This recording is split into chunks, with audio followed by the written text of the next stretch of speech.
안녕하세요, 명치환 최원장입니다. 오늘은 여러분이 자주 하셨던 질문에 대해서 허심탄회하게 이야기해보는 시간을 가지려고 합니다. 이야기라고 하지만 사실상 변명에 가까울 것 같습니다.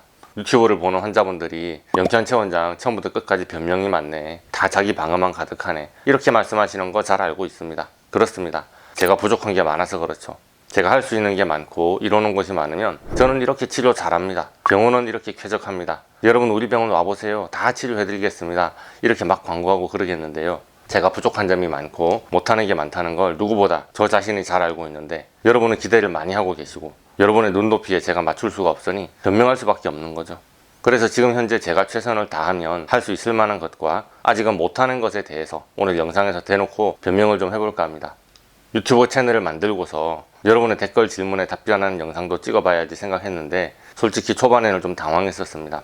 여러분이 가장 많이 하시는 질문이 무엇인고 하니 질환에 대해서 묻는 질문이 아니었어요. 오히려 거기 어디예요? 어디로 연락해야 돼요? 이런 댓글이 가장 많이 달렸거든요. 제가 침과 추나로 치료한다고 하고 알러지 치료가 수술 받는 것처럼 단번에 끝나는 것이 아니기 때문에 자주 여러 번 내원해야 된다고 하는데, 가장 걸리는 문제가 있으니 바로 환자분 집에서 멀다는 점입니다. 가깝다고 하시는 분은 없어요. 0.1%도 안 돼요. 유튜브 알고리즘이 서울 송파구 환자만 쏙 빼냈나? 농담으로 말할 정도로 정말 동네 분들, 자주 올 수 있을 만한 분들은 0.1%도 안 돼요. 그래서 멀리 오시는 분들이 당연히 물으시죠. 거기 입원이 되나요? 그렇게 질문을 하시는데 입원은 안 된다고 하고, 지점 있나요? 물으시는데 지점은 없다고 하고, 대책이 없는 거죠. 알러지 치료를 받아보고 싶기는 한데 매번 지방에서 서울까지 왔다 갔다 하면서 치료를 받으시거나 서울에 있을 데가 없으니 아예 한의원 근처 어디에 방이라도 잡아서 치료를 받을까 하니까 온 가족이 뜯어 말리느라 고생 좀 했다, 이런 이야기가 제 귀에도 솔솔 들어옵니다. 네, 그래서 먼저 죄송하다고 말씀을 드립니다. 한의원이 규모가 작고 공간도 좁습니다. 아마도 입원실 찾으시는 분들이 간 환자분들, 특히나 간경화 환자분들이 아닐까 싶은데요. 아무래도 암 전문으로는 한방병원이나 요양병원은 많으니까요. 그런데 어떤 분이 말씀하시길 간경화는 약이 없다고 종합병원에서도 손을 놓고 있는데 간경화 치료할 수 있는 게 사실이라면 왜 이렇게 코딱지만한 한의원에서 저러고 있냐, 입원실 수준이 아니라 벌써 큰 병원도 세우고 전국에 지점도 내고 그랬어야 되는 거 아니냐, 저렇게 공상맞게 진료하고 있는 걸 보면 모르냐, 사기꾼한테 당하지 말고 정신 차려라, 그렇게 말씀하신다고 하더라고요. 그래서 저도 많이 생각해 봤습니다. 제가 올해가 임상 20년이 되는 해인데요. 남들은 저렇게 확확 커지고 잘 되는 것 같은데 왜 나는 남들처럼 빨리 성장하지 못할까? 저도 좀 생각을 해봤습니다. 첫 번째로는 일단 병원의 사이즈가 커지고 지점이 많아지고 이런 방식으로 외형이 성장하는 것은 경영의 능력인데요. 그게 환자를 잘 치료한다는 것과는 과목이 다른 느낌이에요. 쉽게 말해서 제가 그런 쪽엔 재능이 별로 없는 것 같습니다. 제가 의대 갈까 한의대 갈까 고민하던 시절에는 병원을 성장시키기 위해서 경영을 잘해야 되겠다, 그런 생각은 꿈에도 안 해봤거든요. 저는 제 평생 환자를 어떻게 잘 치료할까, 그 병을 어떻게 낫게 할 수 있을까, 그런 고민만 했었는데요. 환자를 많이 보는 게 중요한 게 아니고 한 명의 환자를 보더라도 그분이 잘 나아야 되는 거죠. 여기서 조금 발전하니까 치료율을 높이기 위해서 질환별로 어떻게 치료 프로토콜을 짜야 할까, 직원을 어떻게 배치하고 무슨 업무를 시켜야 실수 없이 진료를 잘할 수 있을까, 지금 딱 요 정도 수준에 멈춰 있는 거죠.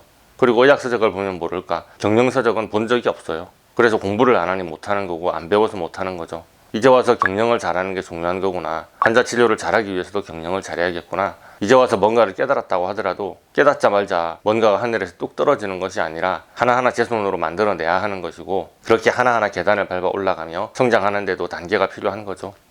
왜 여기는 입원실이 없는가요? 전국에 입원실 한의원 정말 많던데요. 이렇게 질문하시는 분들이 많으셨어요. 그런데 다녀와 보시면 아실 겁니다. 입원실 한의원에 입원하시는 분들은 자동차 보험 환자분들이 대부분입니다. 아마 사고가 크게 나서 위독한 분들은 한의원이 아니라 병원에 입원하셨을 거고요. 그런데 문제가 있으니 명치환 최원장 거기 입원실 없어요?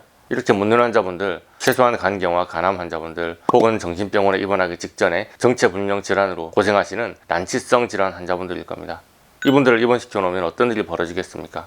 일단 제가 질환에 맞는 식이요법을 해드려야 될 거예요. 이것은 제가 입원치료를 시작한다면 꼭 해보고 싶은 분야이기도 합니다.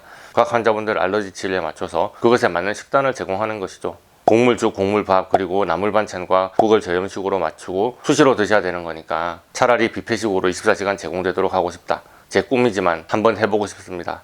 왜냐하면 종합병원에서도 이렇게 세밀한 식이요법 관리가 잘 되고 있지 않거든요. 그래서 저염식 식사를 해야 하는데 그냥 일반적이고 담담한 수준의 식사밖에 안 되더라고. 병원에 가서 주는 밥 먹었는데 저염식이 아니라서 오히려 확 나빠지더라고. 그런 이야기를 자주 들었어요.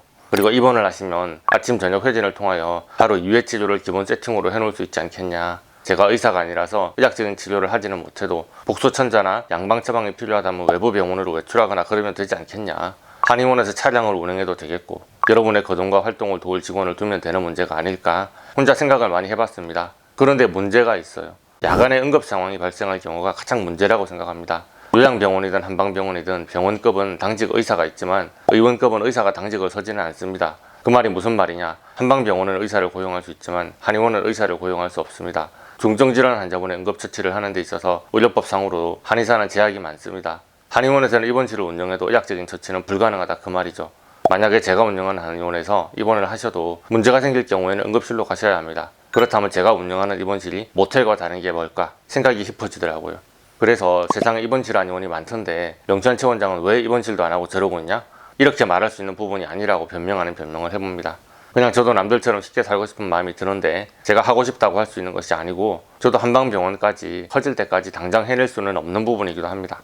지방에서 올라오셔서 힘들게 근처 모텔이나 숙소에서 지내시는 여러분들을 보며 항상 죄송하게 생각하고 있습니다. 두 번째로 지점이 왜 없냐는 질문에 대해서도 많이 생각해 봤습니다. 쉽게 말해서 지금 명치한 한의원의 치료 시스템을 카피해서 다른 지점을 세우면 되지 않냐 말씀하시는데요. 이것도 저와 결을 같이 할 한의사 선생님이 있어야 같은 시스템으로 동일한 치료 효과를 보장할 수 있지 않겠습니까? 그런데 지금까지 저에게는 지점으로 보낼 만한 진료원장은커녕 부원장도 없었습니다. 저희 한의원은 다른 곳과 많이 다르죠. 겉으로 보이는 것은 따라하게 만들 수가 있습니다. 그러나 저는 치료의 근본이 보이지 않는 데서 시작한다고 생각합니다. 그냥 손에 이렇게 바이아를 쥐어주고 팔을 이 각도로 눌러라, 힘이 떨어지는지 안 떨어지는지 판단해라, 배수혈을 이렇게 몇 번을 자극해라, 이렇게 혈자리에 이 정도 깊이로 이런 순서로 이렇게 침을 놔라, 이렇게 가르치는 것을 뛰어넘는 정신적이고 영적인 것이 있다고 믿습니다. 그런데 그것을 함께 나눌 원장님을 아직 찾지 못했습니다. 그리고 제가 생각하기로 많은 환자분을 치료하는 것보다 한 명을 치료해도 잘 치료하는 것이 맞다고 생각합니다. 그것은 제가 양보할 수 없는 부분이죠. 지금 저희 스태프들이 10명이 됐습니다. 다른 한의원에서 일한 경력이 있다고 해서 바로 명치한 한의원에서 일을 할 수 없기 때문에 한 사람이 제대로 자리를 잡기까지 시간이 몇 배로 걸립니다. 그래서 한 사람이 그만두고 나면 새로 일할 사람을 찾는 것도 그 사람이 터기까지 또 다른 스태프들이 그 일을 커버해야 합니다. 너무 힘들죠. 오래 버틴 순서대로 대단한 겁니다. 혹시 대기실에서 저희 간호사들이 너무 바빠서 간혹 여러분들에게 신경을 더 많이 못 써드리더라도 그것은 제 잘못입니다. 아무나 와서 일을 할 수 있는 곳이 아니기 때문이에요. 여러분에게 가르쳐드리는 식사법, 치료금기, 자가마사지법, 영양에 대한 부분 어느 것 하나 여기 직접 와서 배워야 하니 어디서 경력자를 데려다 쓸 수도 없습니다. 그래서 지금까지 우리 스태프들 10명 키우는데 20년이 걸렸다고 보시면 됩니다. 이런 와중에 같이 일할 진료원장을 찾지 못했습니다. 그 와중에 부산의 대전에 지점 세우기는 아직 요원합니다. 참 속상한 부분이지만 제 역량이 이 정도까지밖에 안 된다. 그렇게 생각을 해주시고 용서해 주시기 바랍니다.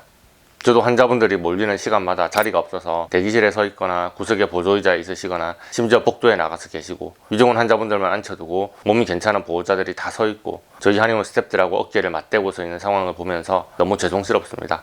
차트 쌓아둘 곳이 없어서 구석에 조그만 책상 하나 더 붙여놓고 거기 엉거주춤하게 저를 어시스트하는 간호사가 앉아서 쉬고 있습니다. 오픈 때 한 사람 앉아서 일하는 데스크에 어느새 4명이 앉아서 상담하고 설명하고 예약하고 있는 상황이에요.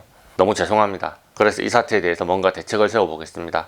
오늘의 영상이 도움이 되는지 모르겠지만 저도 7년 동안 주 6일 근무하고 열심히 진료하고 있습니다. 최선을 다하고 있는 명치한 최원장에게 응원을 부탁드리며 좋아요, 구독, 알림 설정 좀 부탁드리겠습니다. 혹시 질문 있으신 분들은 댓글을 달아주시고요. 또 네이버 톡톡으로 문의해 주셔도 됩니다. 감사합니다.